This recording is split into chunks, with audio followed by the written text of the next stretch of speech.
In the last balance change, the Royal Giant got a 3% health buff, and since then, there's been a few people running this deck in the top 100 that look pretty fun. There's also a Royal Giant event going on where you get free Royal Giants, and you're able to get the Evolve Royal Giant for less than 100 gems, so I figured now was a really good time to do a Royal Giant video. Here we go, in a match against Too Good, and he's got an Ice Spirit. So the regular RG has 3% more health. What's interesting, though, is the Evolve Royal Giant ended up getting its hit points bonus removed. So now it's kind of in an interesting spot because technically, because the regular RG got a hit points buff, that does mean the Evolve RG gets 3% of the health back from the HP bonus that got removed, because the regular RG is similar to the Evolve RG. So now essentially the main difference is just going to be that Evolved RG has, well, 3% more health because the regular RG got 3% more health, but it doesn't have all that health bonus, but it is going to have that knockback, which of course is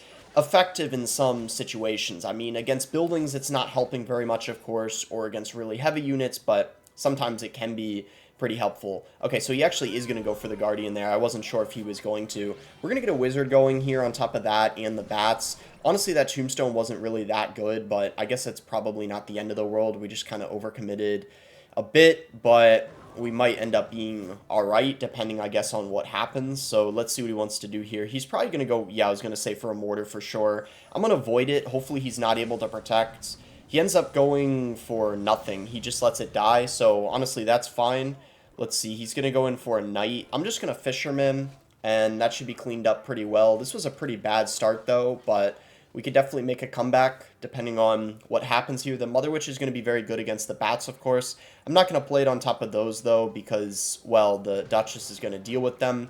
And because we were kind of low in Elixir, I didn't really want to, well, not like too much lower than him, but we, you know, took damage, so I'm playing a little bit more passive now. I don't know if he's got a Rocket. I guess we'll find out, because if he does, he likely will go in for a, I was going to say he probably would have gone in for a Rocket on top of the RG. I'm kind of surprised he went for a Mortar in the other lane. I wasn't expecting that, to be honest. So let's see, that Wizard is probably going to deal with things pretty well. He is going to go in for a defensive Mortar. So let's just go in for another Royal Giant in the back. We're not really going to be able to get a push going on offense anytime soon. I feel like let's get a Mother Witch going here on top of the Bats, and then let's go for a Skelly King. We might actually have some dual lane pressure coming in here. We could probably pop the ability, and yeah, nice. This is actually pretty solid. We are getting, wow, look at how much damage we're getting from those pigs. That is actually pretty insane. We can go in for a Void here on top of the Mortar. He's going to protect it, though. I guess that was a pretty easy protection for him there. Just going for the Bats, which kind of cleaned that all up. The Void distracting it. So Fisherman here on top of the Little Prince, and he's going to go in for an Evo Mortar. So we're definitely going to go for an RG in the back. And I don't even know what spells he has. I feel like he's got to have... Okay, so he's got the Rocket. Yeah, that's what I was thinking. I had a feeling he had either a Rocket or a Poison, but if he had a Poison, he would have used it by now. So Rocket definitely makes the most sense, which is why he was holding off on using it a little bit. Let's see if we can get a Void going on top of the Little Prince. Yeah, we are going to be able to kill it. So let's go in for the ability here on the Skelly King, and then let's try to get a RG push coming in here. We have a lot, so maybe we are able to make something happen.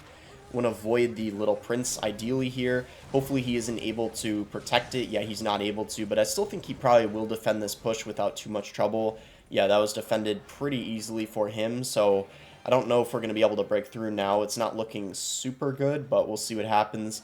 Maybe we get a Wizard going on top of the Mortar here. That should be decent. And then let's see here. He's going to log that. Let's go RG, and then let's go Skelly King, which is going to help protect the RG kind of. And then Mother Witch, I was trying to get it maybe if he went in for like Bats or something, but he didn't. Let's avoid the Mortar. I don't know if he's going to... No, he didn't protect it. Wow, that's huge for us. RG coming in, he's got a NATO. That is a bit unfortunate. Let's see, though, if we can make something happen with this RG. He went in for a Mortar there. Let's Void on top of the Little Prince. Mother Witch on top of the Bats. Come on, this could be huge for us if we can get the Bats on top of the tower. I don't know if we're going to be able to, though. Mother Witch. Oh, retargets onto the Bats. That is huge. Look at all the pigs on top of the tower. He's getting overwhelmed. Laugh comes out from him. Oh my goodness. I thought I was going to lose for sure, but the Mother Witch Overwhelm was brutal at the end for him. Alright, so we're in a match here against this Japanese player. We got the Wizard and the RG in our starting hand. I think we could probably just go ahead and Skeleton King in the back first play. That's going to be a pretty nice starting play. We get that 3-card cycle going for us, and I think it's just relatively safe. It's only 4 Elixir, forces a response out of him, and he's got the Executioner. So we're just going to Executioner here, try to pull it up if we can, and we are going to be able to successfully do that. I'm actually going to go for an RG here. It's very aggressive, but because the Duchess just used all of her knives already, and because the Executioner got pulled up, I figured it was a pretty good time to do that. Unfortunately, though, he had rather good defense there, so that kind of sucked. But Wizard going to be able to clean up the drill pretty easily. We are going to, yeah, I'm going to just take the damage from the Knight. I could have gone Fisherman, but I feel like that would have been overcommitting a little bit, so I decided not to.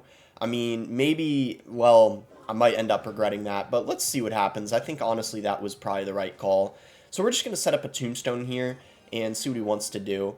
Maybe we get a Skeleton King going from the Tombstone Skeletons. Yeah, I think we're going to go ahead and do that. Let's see. He might... Okay, so he's just going to go Tesla.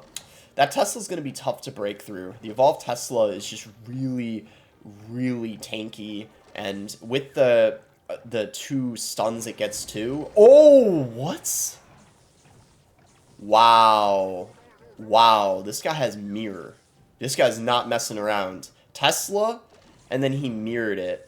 Bro, wow, this guy is not messing around. That is crazy. Okay, so the Evo RG is kind of sniping that, which is pretty nuts. Let's see if we can avoid this XE. If we can kill... Oh my gosh, if I didn't miss the Executioner there, that actually could have been massive. But unfortunately, I don't know how to play a Void spell properly, so we kind of screwed up there. That kind of sucked. Because he just played an Evo Tesla, I honestly... Oh my gosh, the Fisherman pulled the Executioner. Did you see that? It literally pulled the Executioner, and then it managed to splash the tower. That was... Wow. That was brutal. That was just devastating to look at. That was sad. Is he going to be able to protect the Executioner? Yeah, he actually is going to be able to. Yeah, this is not going very well, I have to say. I think we are going to pop the ability here, and he is going to log it. Let's try to get an RG going in this lane, actually. We might actually be able to get something going here. Look at this. He just went defensive drill. And look at the Fisherman on the right lane. Look at the right lane. That was a... Whoa, we just took the lead. Okay, Fisherman. What the heck even happened? How did the Fisherman... I don't even know how we got that much damage. That was kind of ridiculous. Okay, so let's just keep pressure going in the other lane. Let's get a Mother Witch going in this lane, though, for defense. And then RG here. Ooh, okay, we got to watch out here. Let's go for a Barbaro like this.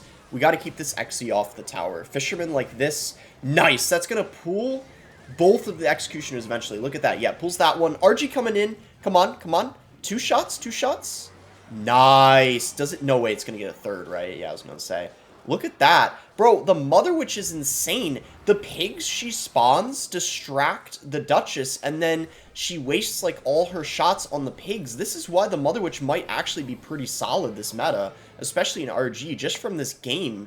And the last game, too. She literally won me the last game. But, yeah, I've been, like, pleasantly surprised. Oh, my gosh, I forgot he had Mirror. Bro, this guy's deck is insane. Like, I forgot about the Mirror. Oh my gosh. Okay. Okay. So let's RG. We got split lane pressure coming in again, which is honestly exactly what you want with RG most of the time. Like, in most matchups, I feel like split lane pressure you need to do, especially when they have a building like a Tesla. So we're going to avoid that Executioner if we can. We want to get that out of existence if possible. We're going to keep up the pressure here with another RG. We got to keep the pressure going here. We don't want him to be able to get in drills on the tower. We got to force him to play defense here. Let's get a Void going on top of this Tesla, and we're just going to keep the pressure on relentlessly so he has no opportunity to go in. RG is going to take it. We're going to get the win here against a Mirror deck. Mirror is wild. Here we go, in a match against Jin Tak. We're going to just Tombstone here, see what he wants to do. He's going to have the Archers. So if this guy's running Expo, that's a pretty good sign, because I feel like this does quite well against Expo. I don't know if it necessarily has a hard counter, but I mean, you have RG and the Void, so I really feel like there should be no way for the Expo player to get a lock. I mean, I think their only opportunity is single elixir, but if you get into double, you should be completely fine because you just have a lot of tanks. I mean, the Skelly King as well is going to be solid. I feel like even the Evolved Wizard is going to be decent as well because you have that shield, so you can honestly play it in the back if you want to, and it doesn't even matter. So let's see if he decides to go in for... Okay, let's just wait, actually. I mean, I don't know. I could Bar Barrel, but I think waiting is completely fine. Let's see, he is going to go Expo, so let's just get an RG going here, and then we'll go in for a Bar Barrel on top of the Archer and the Expo, and that is going to be dealt with pretty easily. And if he decides to go Skeletons here, we'll get a Mother Witch going, so we're kind of waiting on that to see if he chooses to do that. Instead, he's just going to log, so that was a smart call on his end. I don't even know if I used my Mother... I don't think I used my Mother Witch yet this match, so he doesn't even know if I have it or not, but... maybe he knew I had it, which is why he didn't go for the Skeletons. I'm not really sure, or maybe he just wanted to log in that sequence, but either way, he didn't play them. So, there's the Skeletons. Let's see here. So, this is probably going to be a pretty slow game, at least at the start, and then things are going to pick up a bit, probably in double and triple, because we can actually go in for pushes. I am going to use the ability here. He's going to probably just, like, log, of course, I would assume. Maybe he doesn't even need to. I'm actually going to go RG here. I might as well because we, I don't know. I just think it's not a bad play, to be honest. Why did he go Expo? That was very strange. I actually don't know why he did that. He kind of messed up. What the heck? He went really aggro. Why didn't he go for his Tesla? Maybe he thought I wasn't going to RG. I wasn't paying attention. Maybe he played his Expo before I played an RG. Maybe that's what happened. I'm not really sure, but he kind of cost himself the game. Like, at this point, all I really need to do is just defend now, because we got that massive amount of damage. We already took half of his tower. I really don't know what happened. Maybe someone can say in the comments, did he... I wasn't paying complete attention, because I was focused on offense. Maybe right when I went in, maybe we played... the offense at the exact same time. I think maybe he went Expo same time I went RG, so he wasn't expecting it. But either way, we caught him off guard, have a really big lead, so I ain't complaining. We're going to void this, and I can actually just... Wow, that's going to kill it entirely. I'm just going to RG in the back, because that defensive Expo isn't really going to help out at all. And by the time he gets back to another Expo, I'm pretty much already going to be back to an RG. And even if I'm not, we have the Skeleton King anyway, so it doesn't really matter. This is the nice thing about having two tanks in this RG deck. A lot of RG decks, especially the ones that are faster cycle, oftentimes only have one tank. Like, they might have, well, just the RG, and they don't really have anything else, because I wouldn't really consider the Fisherman a tank. But in this, you have the Skelly King, which is like a whole nother tank. And you have the Tombstone, so it's a very, very defensive RG deck. So that's why, you know, like against Expo especially, they're going to have a really challenging time breaking through. We probably shouldn't be giving him that Fireball value. I don't know why I'm doing that, but I feel like at this point in the match, it doesn't even really matter that much anyway, because there's no way he's going to Fireball cycle himself out of this situation. Maybe if I was only winning by 1,000, but when I'm winning by this much, it is just not happening. So we're going to Void here. He's probably going to go in for an Expo, so we'll maybe get an RG going. Yeah, we literally just predicted that. I mean, it wasn't, I guess, a super, like, impressive prediction, because, I mean, it, you know, he kind of had to. He doesn't really have a choice, because, like I said, he can't Fireball cycle this much damage, especially if I put the pressure on to make it harder for him, because he has to defend as well. So we're going to go in here. We got the Evo RG. He is going to Expo, so let's get a Tombstone going here, and then we want to make sure we're distracting this. As long as I get an RG on, we should be okay. Yeah, let's do this, and then get the... Okay, yeah, nice. He isn't going to be able to... And look at the Evo Wizard on top of the tower. There we go. Wanted to make sure I wasn't going to choke that, because that would have been pretty embarrassing. But we ended up winning without too much of an issue. And with that, that'll be it for the video. If you guys enjoyed the video, be sure to give it a like and subscribe, and give this Royal Giant deck a try. Definitely pretty fun. I think it's pretty strong in the meta, and you have that Royal Giant event going on, so maybe that's going to help you guys upgrade the Royal Giant so you're able to use it. You can use credit code BOSS to support me in any Supercell game. Thanks again. Until next time, guys.